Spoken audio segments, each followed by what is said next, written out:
नमस्कार, मेरा नाम doctor Shefali Bansal Madhav, IVF specialist and fertility consultant in New Life Fertility Centre Siliguri.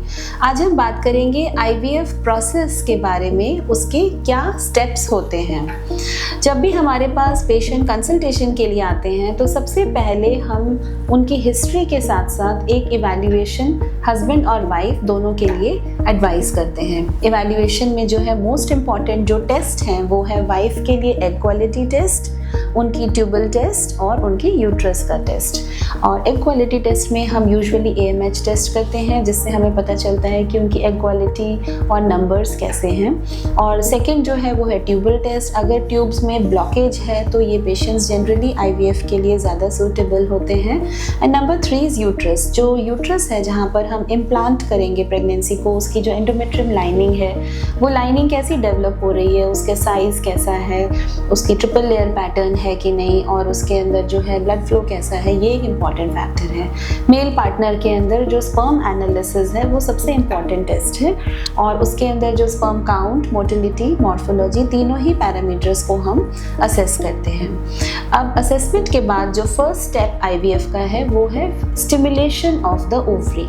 जब हम किसी पेशेंट को IVF के लिए लेते हैं तो यूजुअली उनके पीरियड्स के सेकेंड या थर्ड डे से हम इंजेक्शंस उन्हें देते हैं, और ये इंजेक्शंस जो हैं ये डेली इंजेक्शंस होते हैं। ये इंजेक्शंस में FSH और LH हार्मोन होता है, जिससे उनकी ओवरीज जो है वो एग्स को प्रोड्यूस करती हैं।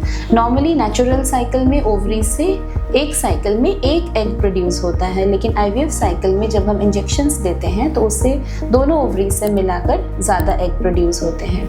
अब ये जो इंजेक्शंस की डोज है ये पेशेंट के इन्वेस्टिगेशन से डिसाइड होती हैं। अगर पेशेंट यंग हैं, उनकी एग्स का नंबर अच्छा है या उनके एग्स का नंबर ज़्यादा है, तो ऐसे पेशेंट्स में हम कम डोज, उसको हम बोलते हैं टेलर्ड डोज, मतलब कि कम डोज से हम IVF स्टिमुलेशन करते हैं।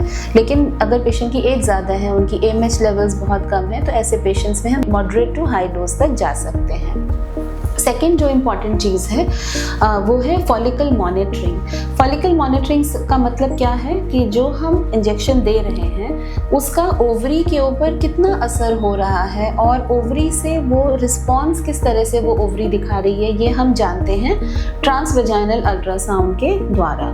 तो यूजुअली हम सेकेंड या थर्ड डे से इंजेक्शंस देते हैं पेशेंट को 4 या 5 डेज़ के लिए, और उसके बाद हम उनको बुलाते हैं और ट्रांसवेजाइनल अल्ट्रासाउंड से हमें पता चलता है कि ओवरीज में उन इंजेक्शंस का कैसा रिस्पॉन्स आ रहा है। और यूजुअली जो इंजेक्शंस हैं ये अराउंड 10 to 11 डेज तक स्टिमुलेशन कंटिन्यू करता है। And again we call the patient for transvaginal ultrasound and follicle monitoring, देखने के लिए कि ओवरीज का रिस्पॉन्स एडिक्वेट है कि नहीं, और एग्स जब मैच्योर हो रहे हैं उनका साइज़ कैसा है। यूजुअली 18 to 20 मिलीमीटर साइज़ जो है उसको हम मैच्योर मानते हैं। सेकेंड जो स्टेप है वो है ओवम पिकअप। ओवम पिकअप का क्या मतलब है? जो स्टिमुलेशन करके हमने ओवरीज को प्रिपेयर किया है, फॉलिकल्स को रेडी किया है, एग्स को प्रिपेयर किया है, अब हमें उन्हें बॉडी से बाहर निकालना है। और इसे निकालने के लिए जो ओवम पिकअप प्रोसीजर है ये एक स्मॉल प्रोसीजर है। इसमें करीब 15 से 20 मिनट समय लगता है। ये अंडर एनेस्थीसिया किया जाता है, तो इसमें पेन नहीं होगा। और जो ट्रांसवेजाइनल अल्ट्रासाउंड प्रोब होता है उसके द्वारा वेजाइना से ही इन एग्स को हम एस्पिरेट करते हैं, फॉलिकल्स को एस्पिरेट करते हैं, और जो फॉलिकल का फ्लूइड होता है वो हम एम्ब्रियोलॉजी लैब में ट्रांसफ़र कर देते हैं, और वहाँ पर उन फॉलिकुलर फ्लूइड में से जो एग्स को हैं वो रिमूव किया जाता है। थर्ड स्टेप है वो है फर्टिलाइजेशन। अब जिस दिन वाइफ का ओवम पिकअप होता है उसी दिन हम हस्बैंड का स्पर्म सैंपल लेते हैं और स्पर्म्स को वॉश करते हैं, और स्पर्म्स में से जो हेल्दी स्पर्म्स हैं उनको सेपरेट कर लेते हैं, और इन हेल्दी स्पर्म्स से हम एग्स को लेबोरेटरी में फर्टिलाइज करते हैं। नेचुरल फर्टिलाइजेशन भी की जा सकती है, जिसे हम IVF कहते हैं। अगर स्पर्म्स वीक हैं, वो खुद से एग को फर्टिलाइज नहीं कर पा रहे हैं, तो हम ICSI मेथड से, यानी कि एक नीडल के मेथड से सेलेक्टेड स्पर्म्स को एग के अंदर हम फर्टिलाइज कर सकते हैं। इस मेथड को हम ICSI कहते हैं। हैं। और यूजुअली जो एम्ब्रियो बनने में 4 to 5 डेज समय लगता है, और ये जो एग्स और स्पर्म्स हैं इनको हम इंक्यूबेटर्स में रखते हैं और इनको ग्रोथ के लिए 5 डेज के बाद हम असेस करते हैं। और एम्ब्रियो जो क्वालिटी होती है उसकी ग्रेडिंग, यानी कि वो जो ब्लास्टोसिस्ट एम्ब्रियो फॉर्म हुआ है वो A ग्रेड है, अच्छा ग्रेड है, या B ग्रेड है, या उसकी क्वालिटी बहुत अच्छी नहीं है, इसको असेस करके यूजुअली हम एम्ब्रियोज को फ्रीज करते हैं।